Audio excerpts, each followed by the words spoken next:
Nyakorom Gojwang dakika 23 tok saa achiel mar otieno machiegni wadhi nyime gi weche manyien mag ang'ich welo. Jotije madirom 300 matiyo kar loso nyamburko ma Kenyatta Golf Course Jwakali Society Garage mantiere boma ma Nairobi. Koro kwayo sirikal mamalo tende kaunti ma Nairobi kaachiel kod jotelo mabende ne giyiero mar mondo mi okonygi kik golgi e lowo kama garage no nitiere. Mabende gisebedo ka gitiyo kanyo kuom thuolo mohewo higni 30 koro. Jotijego liko ni nitiere achudhe moko mantiere koda gombo mar yako lobno.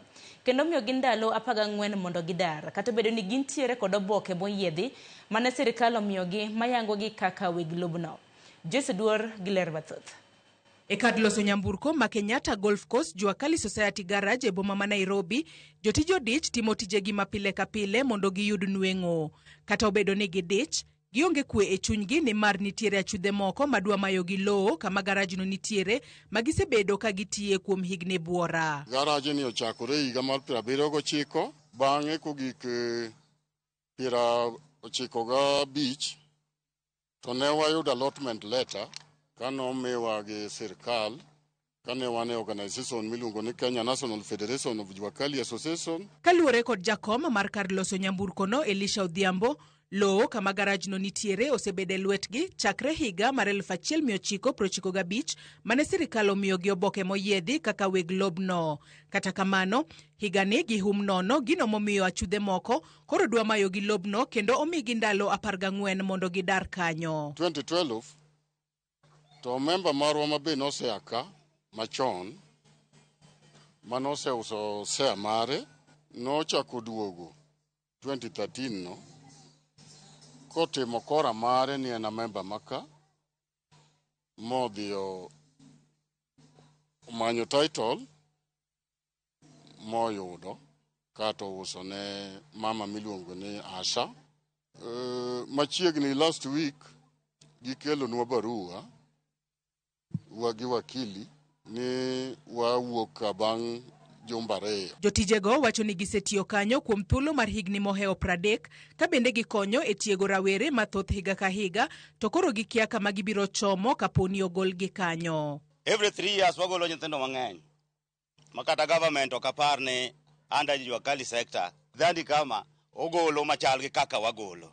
So wan gi barua mora mora ka higni 30 godi waonge barua diwa waonge ka. Giwacho ni lobno makar loso nyamburko ma Kenyatta Golf Course Jwakali Society Garage ponono ni odoke lwet achudhego en gino mabiro ng'ado ne joma thoth yorgi mar yuto mapile ka pile. Koro kaponono ni ogolwa kar kendi anto kaka Pamela anja hotel. Inanoga. An bende nitiere gi jogo mandiko ma watiyo godo. Koro okelo challenge maduong'. To mokwongo wan wawegi wadhinyore. Nikech ng'ato kaka an familia na otegemea adonge. Aya nyaka jonyuol na nyaka wedena mang'eny to mang'o otegemea nikech ang'owa nikech an.